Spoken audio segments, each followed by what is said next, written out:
Hey, what's up, guys? Welcome to MYC Uncensored with Satini. Today I'm joined by a special guest, Carrie. Woohoo! Woo. Hi, Carrie. How are you? Good, I'm good, thank you. That's good. So yeah, Carrie is going to be joining us on the podcast today. So yeah, just can you just tell them a little bit about what you do, what your role is, and yeah. Okay, hi everyone. My name is Carrie. I'm the adolescent counselor from CMCS. I've been doing the adolescent counseling for about 3 years. Mm-hmm. Wow. So looks like we are talking about some mental health issue today. Yeah, so thank you to the young person that sent in this question, or I guess topic, and it is mental health having a stigma around my family and by certain friends. So mental health is, quite an important topic.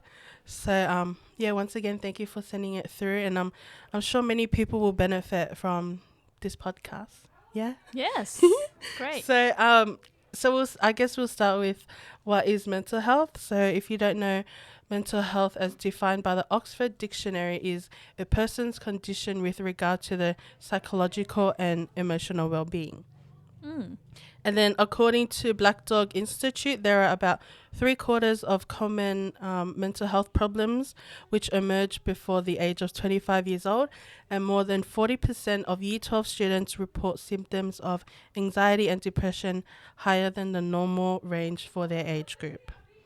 Great. Wow. So, Yes. Carrie, you do, I'm not sure if you mentioned this earlier, but you do counselling at a school, yeah? Yes, I sometimes I went to the school in high school and I do a little bit counseling in the school for the students. Yeah. So Yeah. would you say like generally anxiety and depression is something that a lot of them come and speak to you about? Yeah, pretty much it's quite common. The high school students normally facing the anxiety about their studies and some issues they're facing in their life. Yeah. Yeah, so it's quite common. Mm-hmm.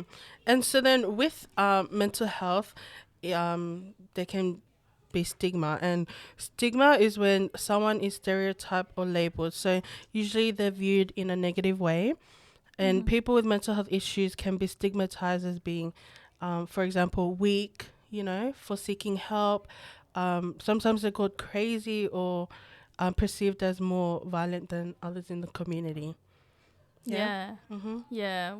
Well, recently years, I think the mental health stigma is eased a little bit. Yeah. But I think 5 years ago is even longer time. They have very strong bad information about mental health. Yeah. And most of the people were seeking counseling or getting support from others, from professionals is weak. Especially for the boys. Yeah. And some of them also, and maybe, some of you out there probably feel the same. Like you might feel shame, so you isolate yourself or, just prevent yourself from seeking the help that you probably could, really benefit from. Yeah.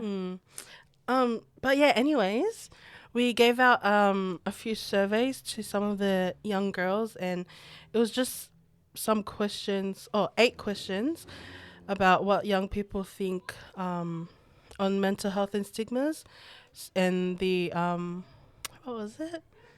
The experience of mental health. Oh my gosh, not the experience. The views. The views How of they their look parents. at it. Yes. Yeah. And of their parents and their friends. Yeah. It So, sounds interesting. Yeah. Let's So we're gonna look go at through it. Yep. So the first question is, what do you know about mental health? What are your thoughts on it? Okay. So one of we're going to say a few of the answers. And the first one was it's something to do with the mind or a good mind. Yeah.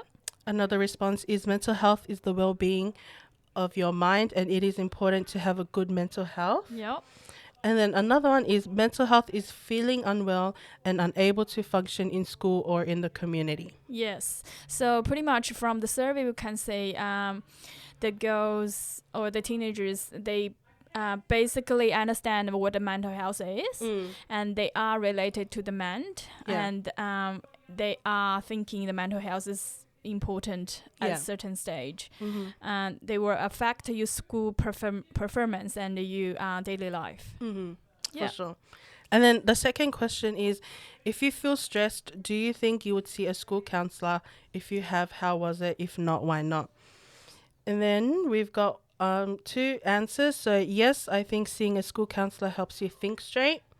Well, and then the second is, usually when I am stressed, I talk to my friends or my parents more than the school counselor, as I feel like the counselor may disclose it to the school authorities. Okay, so that's a huge thing, right? Yeah, with a lot of the young people. So, well, as a school counselor, I think they are more talk about the students in the school and related to the school staff. Looks like they probably have some of the students maybe have worried about the school counselor gonna disclose some information they tell them. But normally they won't do that, so don't be too worried to talk to them. If you do need to talk to someone, you can talk to them, or you can find in some other professionals. And the family support is a good way to do as well, as same as your friends or someone you trust.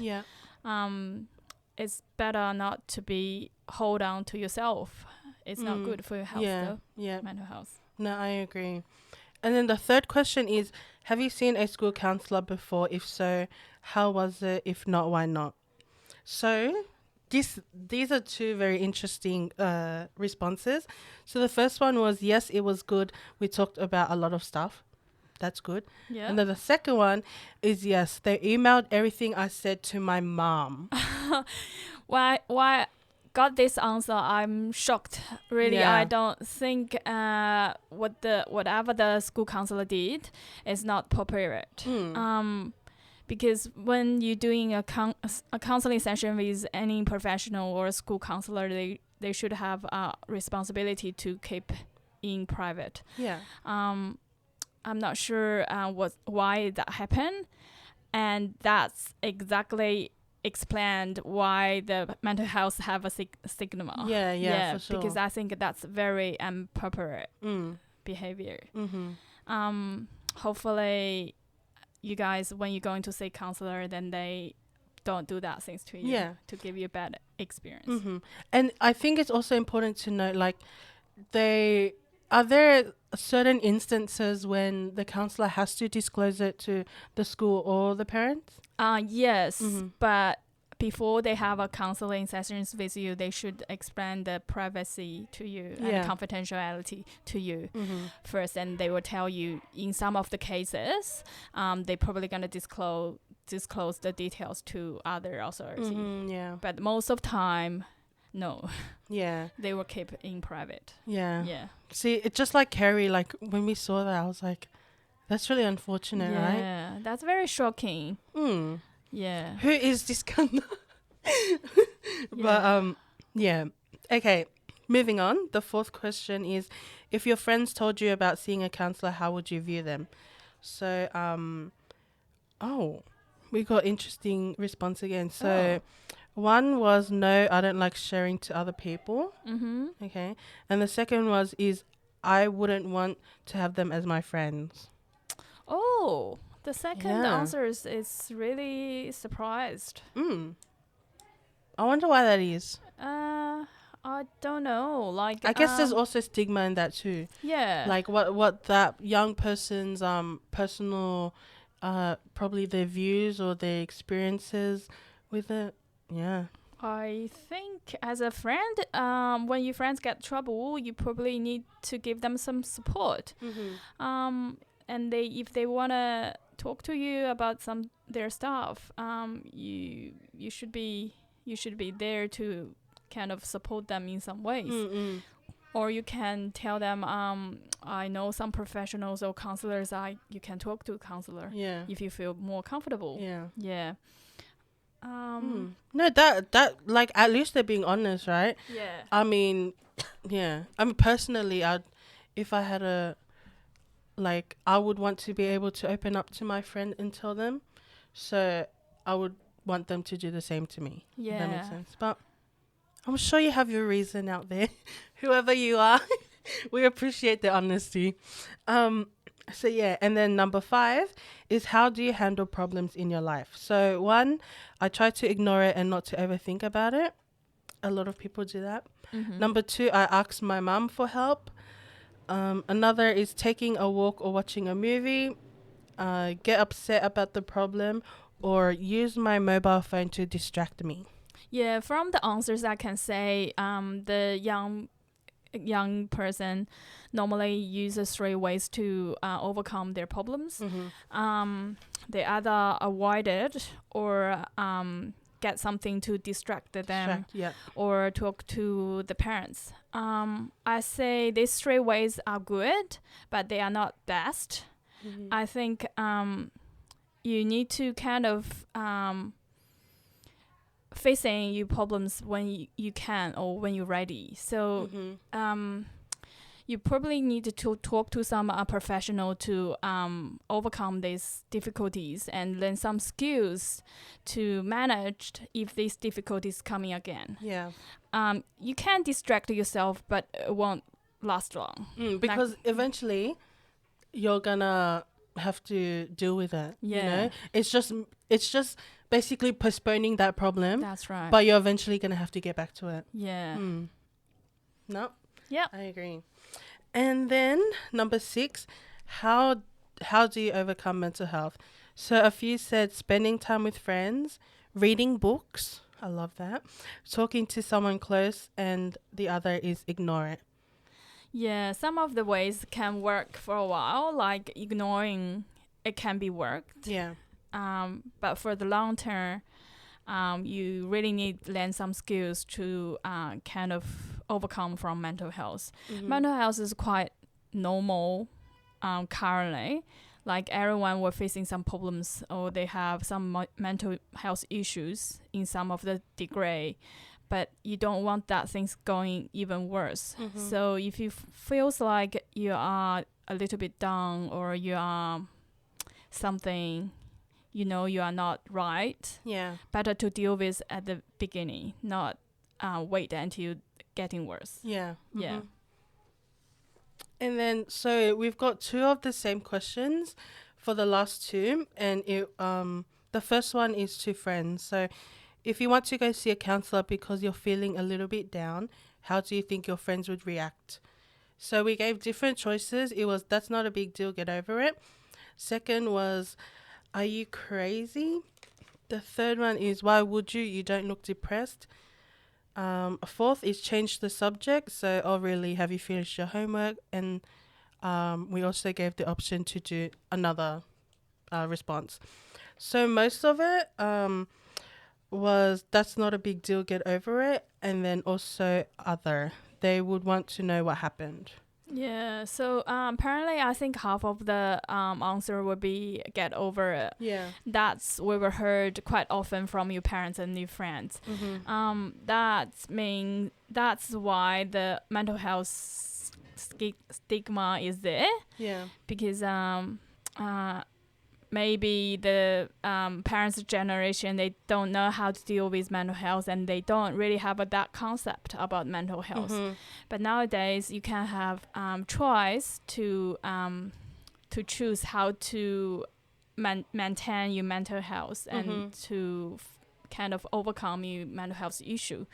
I encourage the young person listen to this to get some help, or at least talk to some adult you trust. Yeah. So where does mental health stigma come from? So it can come from cultural differences, the mindset passed down through generations, influence of media such as movies and shows, misinformation, and bad experiences. Yeah, I think most of it is coming from the movies. For example, in the movies, the psychologist always described as man reading, or some people with wonderwand can know exactly people thinking and control them do some stuff Mm-hmm. is totally wrong. Yeah. Yeah. And it's just really not it. Yeah, it's not that like that at all. Mm-hmm. The Yeah. counselor session is definitely not that at all. Mm-hmm. And yeah, so then how do we overcome that stigma? There's something we can overcome the stigma. Firstly, you probably need to give a try and find some professional counselor or some people doing the good job, Mm-hmm. and give it a try and say what counseling is. Yeah. And hopefully you will get a positive experience. Mm-hmm. And when your friends or your family talk about that, you can tell them, oh, it's not like that. I've tried. It's like what? It's Yeah. good thing. Yeah. And then you can also find a counselor through your local GP, right? Mm-hmm. So I think, is it 10 sessions? Free I sessions? think it's 6 to 10. Oh, yeah. Depends on yeah. Yeah. So if you're having any mental health issues that you want to talk about, just speak to your local GP and they should be able to refer you to someone. Yeah. Or you can refer yourself to us or Mhm. Yes. to some you can talk to the school teacher and say if they can refer you to some professional counselors as well. Mhm. Or you can ask your friend if your friends did some counseling sessions before. Maybe ask your friend to introduce you to the counselor she's seeing. Yeah. Yeah, there's a lot of ways to find the professional counselors. Yeah. Yeah. I'll also add probably joining a support group, Mm-hmm. support or peer group. I think for a lot of young people, it would probably be a little bit more comfortable. For some of you out there that want that option, to see other people your age, kind of going through the same experience.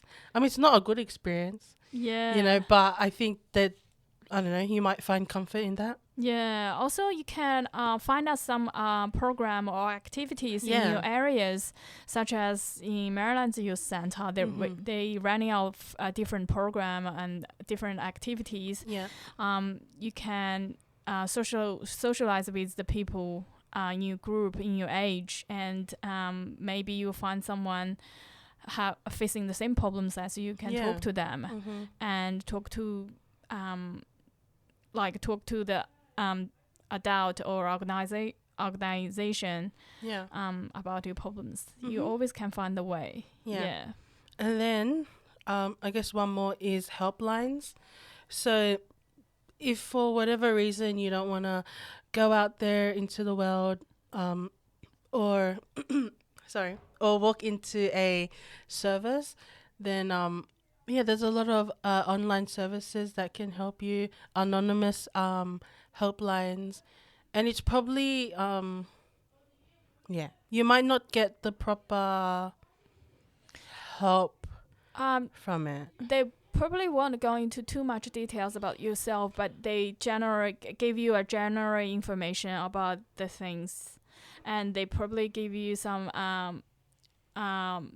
tips and to let you get overcome it with your difficulties. Yeah. Especially for the people who feels like they are depressed, and I encourage them to talk people online. There is a website from government, and you can chat with them online 24 hours.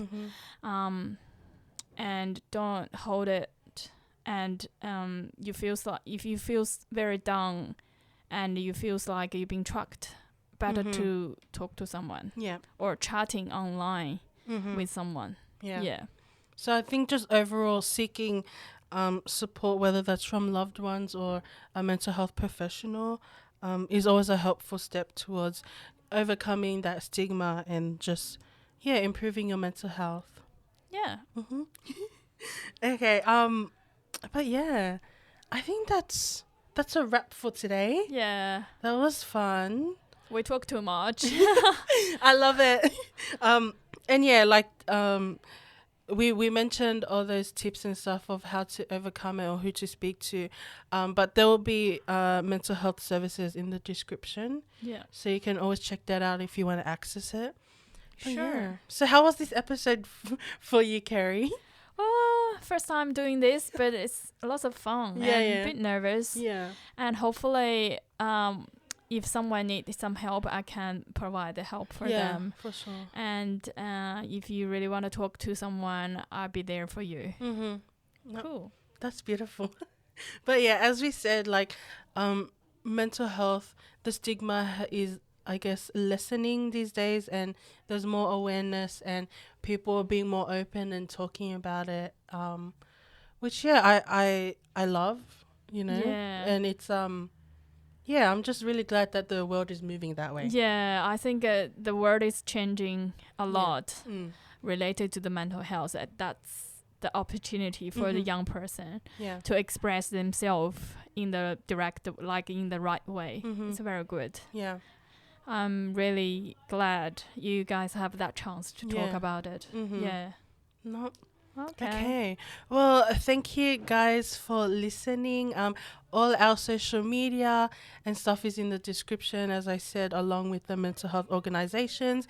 If you ever have a topic or question, you can just DM us on Instagram or submit it anonymously on the Retro Spring link. But yeah, we'll see you in Great. another episode.